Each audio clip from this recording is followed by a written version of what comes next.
Well, hello, Viking fans, and welcome to the 2019 edition of Viking Talk with Coach Josh Morgan. Throughout the season, we'll be coming to you each week talking about the previous week's game and looking ahead to next week. I'm your host, Brandon Davis, and with us, as always, Warren Central head football coach Josh Morgan. Coach, great to be back in the saddle, isn't it? It's good to see you, Brandon. Yeah. Yes, it's good to Almost be doing like this Christmas again. morning, isn't it? We're back in the saddle doing this again. So, Coach, you're entering your 10th season as head coach at Warren Central. Congratulations to you. Thank you. First and foremost for that. Thank you. You have turned this program around, putting them as a contender year in and year out. But last year we went to the playoffs, played Horn Lake in the first round, ended the season with a disappointing record of 5-6. So we talked about it last year, how crazy the season was. But tell us a little bit of your take on how strange 2018 was for you. Well, I think from the very first game, we didn't get to finish our red carpet bowl.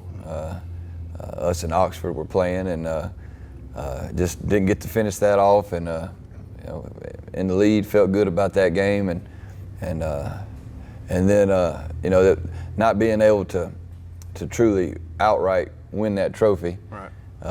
which really, red carpet bowl trophy really means a lot to our guys, and then lost a heartbreaker to Pearl, really close ball game back and forth, and then we were able to right the ship and really get back in the meat of our district schedule and fight tooth and nail, which every week he is there, and we're able to get into the playoffs and again make a road trip to the eventual state champion Horn Lake and gave them everything that we had.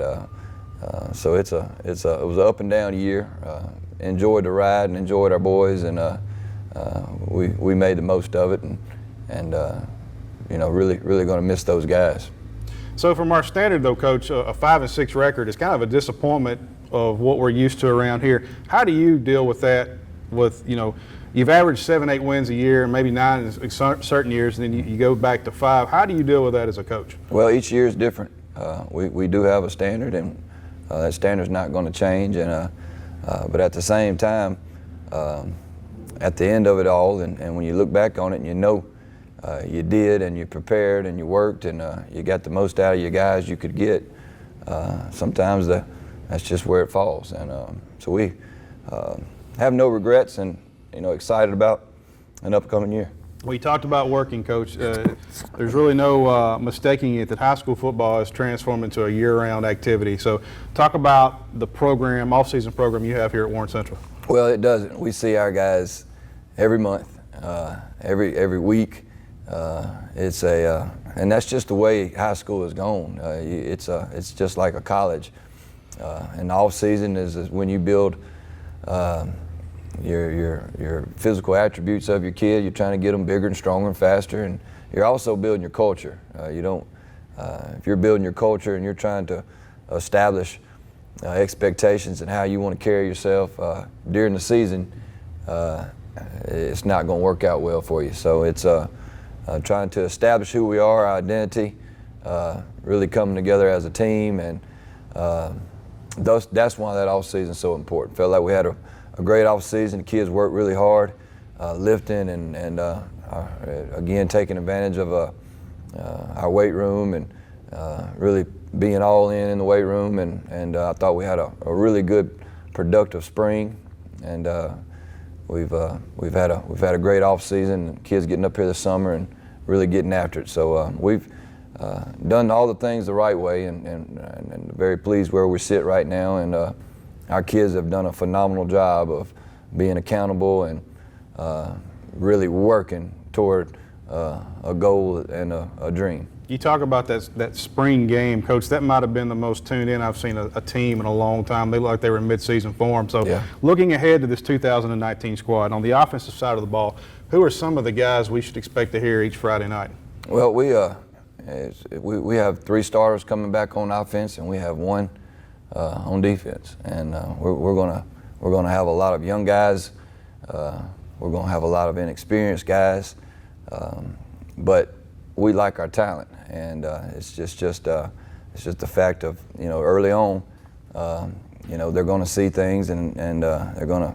It's just a different. We can't replicate Friday nights, and we do our best, and we try to prepare them the best But you're going to see quite a bunch of new names. You're going to see a bunch of new faces, but we're excited about our guys. I think you're going to continue to hear Stovall's name quite a bit, probably more so. Chris Winston is another. He's our returning starter, our only returning starter on the offensive line, and he is a phenomenal young man and a really great player. And we've really leaned on his leadership up front. Damon Patton is another name that Viking fans know. This will be his third year of playing and contributing on the offensive side of the ball, and so those names are going to still be there. And I think younger guys coming in. We have very likely that we're probably going to start 3 sophomore linemen this year, and there's going to be some bumps and some growing pains early, but very excited about our future in that position. And quarterback, you're going to see us do several different things. Parker Kivett will start us off at quarterback, and then Kendrick Thompson will be another guy we use everywhere, kind of like the old Steelers used to use Cordell Stewart. Right. He'll be our slash guy, and another great kid, and really wants to do good. And so those are a couple names to mention, along with a lot of others that I didn't. Well, you're the head coach, but let's just be honest, you're a defensive guy. I am. You've played defense throughout your career. You talked about you've got one returning starter. So I think it's safe to say you have a lot of new and young faces that are going to have to grow up pretty quick on the defensive side of the ball. Yes. That returning starter is Malik Sims, who's been a staple on our defense really for the last 2 years. And again, just as Chris is on the offensive side of the ball, Malik we'll be calling on him on the defensive side of the ball, and he's done a really good job. He is a Viking through and through, and we've watched him come up and really had a great career, and we're looking for really big things out of him his senior year. Darius Smothers is another guy that played a good bit of middle linebacker for us last year. That Mike position is so important in our defense. It's really our quarterback to our defense, and Tyreek Willis, that'll make up your linebacking core, who played a good bit. They might not have necessarily started, but we always know what's coming, and we try to prepare ourselves that the cupboard's never bare. And we will be starting 4 new guys in the secondary and 4 new defensive linemen. The defensive line that we graduated last year really did a great job, and they played a lot of ball. And so we've just got a lot of guys that we feel good about and that we trust. It's just their time, and they've been waiting their time, and we're excited about what they're going to do.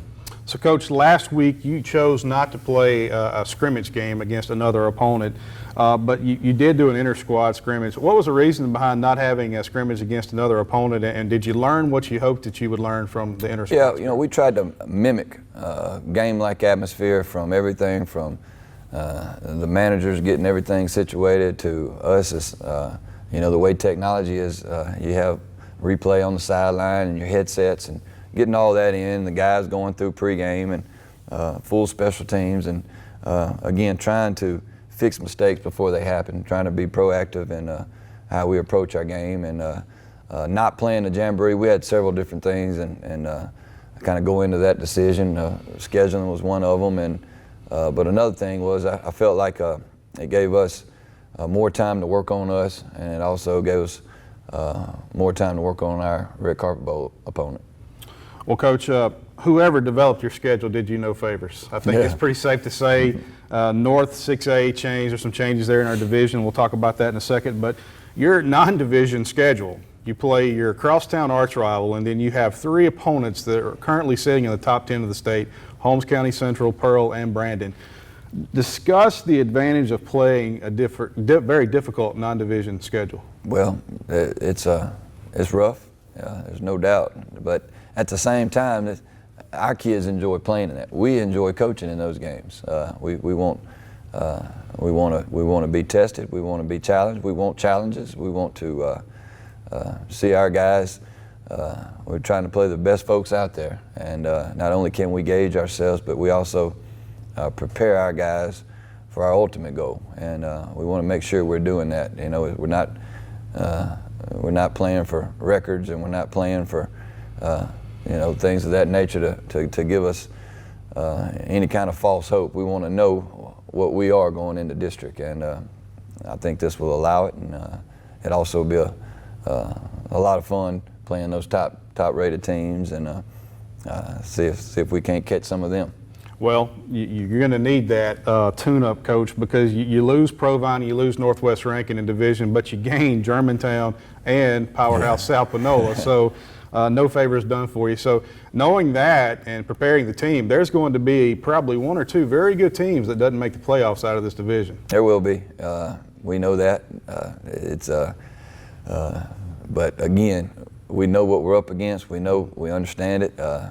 If we can, the goal is to get into the playoffs, and we feel like if we can do that, we have just as good a shot as anybody. But, it's still week one, and, we're really focused in, especially with this group, with as much inexperience that we have. We're just really focused on one day at a time, and trying to keep our locker room consistent and able to handle adversity, because, we know it's coming, and we want to be made for that and prepared for that the best we can. And when we get to district, it's truly every game it counts. And but we'll, on my end, we're gonna burn that bridge when we get there. And we've got our guys are fun to coach. They're listening, and our job is to be able to handle the bumps in the roads and make sure our guys stay locked in and stay together. And I think some success Friday night will sure help.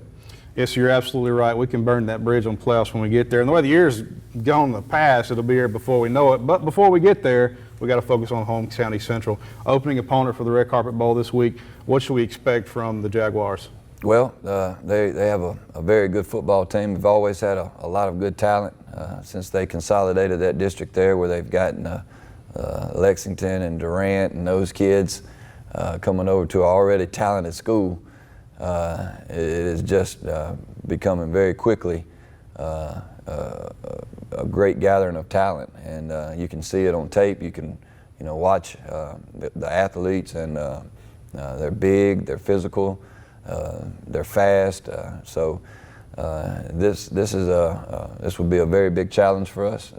They had a very good year last year. They were 11-2. Made it to the second round of the playoffs. Got put out by Olive Branch, which is a very good football game. And but again, Brandon, and it goes back to us and our guys, and making sure our eyes aren't too big, and making sure that we're ready to go. And we'll do the little things right, and really focus on our jobs, and not get caught up in who our opponent is, and just understand what we're asking our guys to do. And that'll be the challenge, because we're going to be ready to play. We just have to make sure that we know how to win. Well, Coach, you look at them offensively, and they have a lot of talent on the offensive side of the ball. It seems one of their favorite plays is where they're using the wide receivers and tunnel screens, running them back across the field. So when you studied the tape on these guys, how do you defend that defensively, and what are some things that we need to do to slow down their offensive attack? Well, they're very, last year they had over two 1,000-yard rushers, along with a quarterback who I think is one of the top quarterbacks in the state. I think dual threat wise, he can run it, he can throw it, he's very accurate. So they're going to be problems and issues there with that. And as far as the screen games are concerned, and the deep ball, they're a big play offense. And so we'll have to do that as a unit, like we always do. We'll have to. It's truly our defense is we play it together, and we try to play it the right way. And so we'll, anytime you're trying to stop a team that's got so many weapons, everybody's got a job to do, and then it goes back to how we pursue the football, how we run into the football, we take it in the right angle. So, we work very hard on it, and our kids, I feel like we know the game plan, and again, it takes all 11 running to the ball, but you also have to know how to run the ball. So it's taking away the big play and really pursuing the football is going to be a key for us. Well, you look at them on the defensive side of the ball, and that's maybe where their big names are. So what are some things they do defensively that concerns you? Well, they're big up front. They're skilled in the back end. I really don't see any weaknesses that they have. They like to be very aggressive. There'll be times where they'll man up across the board and really load that box and try to take away the run. And so again, we have to be balanced on offense. We have to be able to keep them from pinning their ears back and coming at us. And I feel like we have playmakers on the offensive side of the ball. We just got to make sure that we get them the ball in the right places and also do a really good job of protecting the football. Well, you talked a little bit about their defense and some of the things we need to do, but Coach, I would probably argue with anyone that this year Warren Central has maybe the deepest staple of running backs in 6A football. We talked about Jerry Stovall a little bit, but who are some of the other guys in that backfield that we should expect to hear this season? Well, you heard me mention Kendrick Thompson, KT. He'll be back there somewhere in some aspect. Channing Adams is another name that has done really well for us. And then when we get in a bind and we need to get things going and we need that spark, we're going to bring in number 7 and Malik Sims and give him the ball. So and then we've got quite a few that we're going to use in different aspects of Antonio Thomas and Javion Mims in our slot and how we utilize them and throwing and giving it to them. So we like our skill.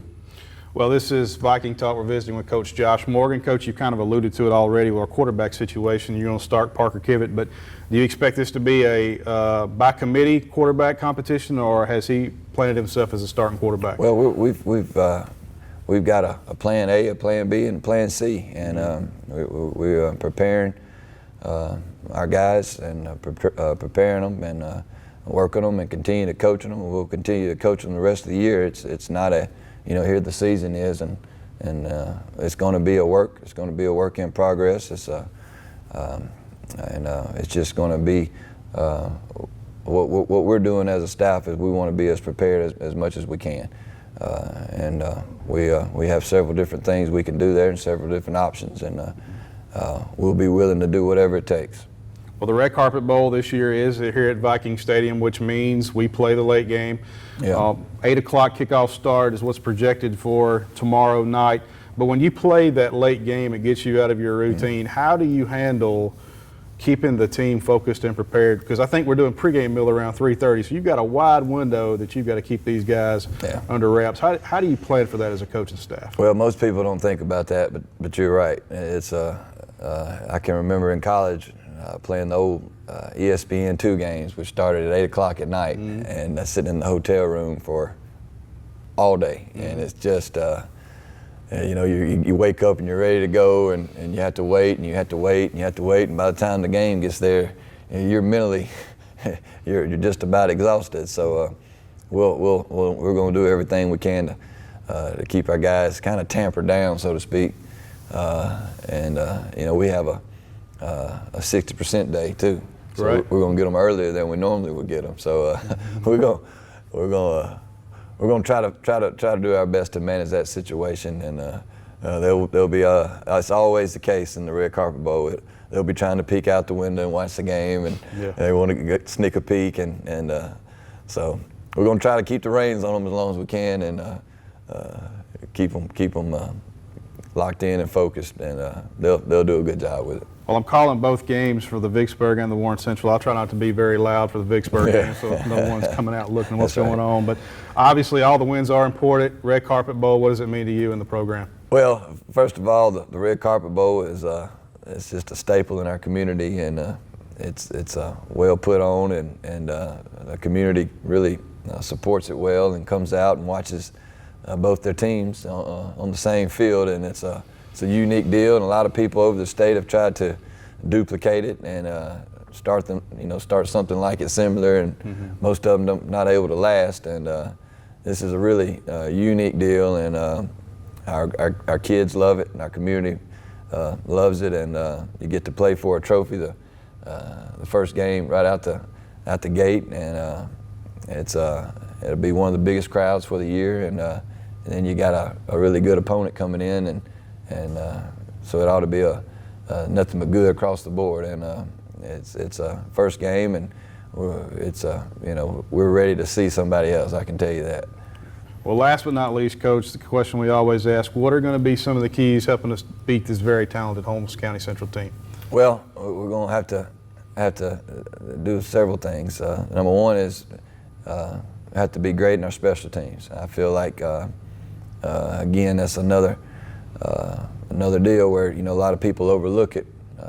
We lost our long snapper and short snapper from last year. So again, we truly are breaking in just about every position you can imagine.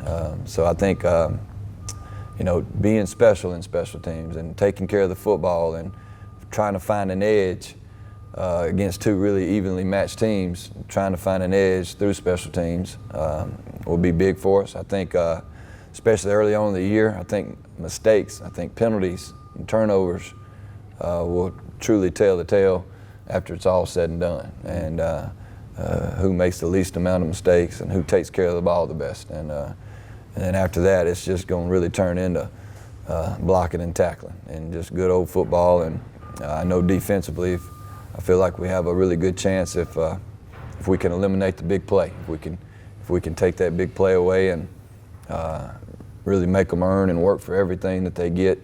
I think our chances get a lot better. Well, Coach, so glad we're back together doing this show. It's always a good time. Looking forward to this season. Me too. Best of luck tomorrow night. Thank you. We're going to have a good time this year.